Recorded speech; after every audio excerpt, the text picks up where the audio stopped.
It is a crime shrouded in silence, a weapon of war used not on the battlefield but against the bodies of women.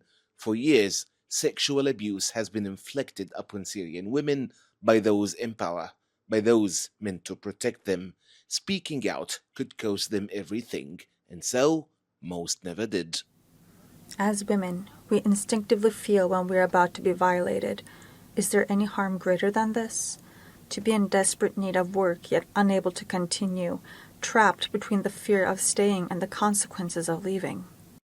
Sexual violence did not only happen in dark prison cells, it happened in clinics, in offices, behind closed doors, where powerful men preyed on vulnerable women, knowing there would be no consequences. He was a powerful man, a parliament member meant to protect, yet a predator.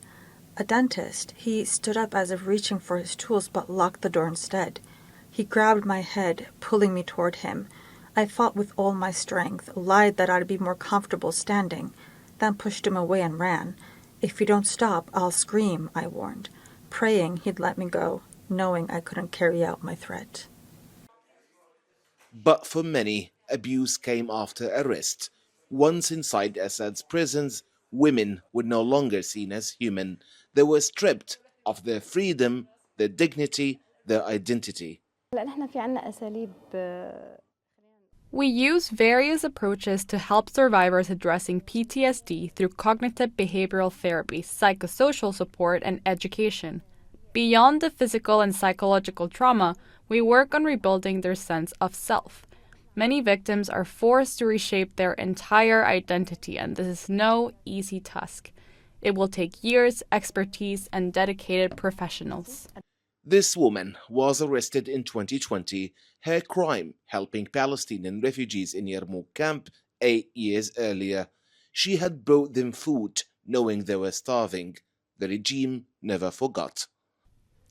They stripped me naked and dragged me away, 25 security officers, handcuffed and powerless.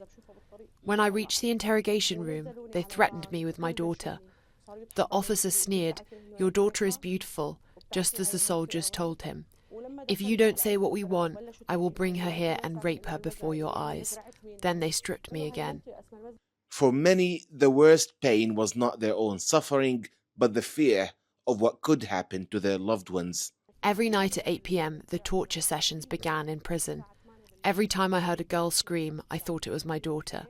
Every time I heard a young man's cries, I was certain it was my son being tortured. For years, Syrian women have endured sexual abuse and repression under Assad, their voices stifled by fear and other societal constraints. Now, finally, some of them are breaking that silence, but experts warn that without actual international support, justice remains elusive. Nizar Sadawi, TRT World, Damascus, Syria.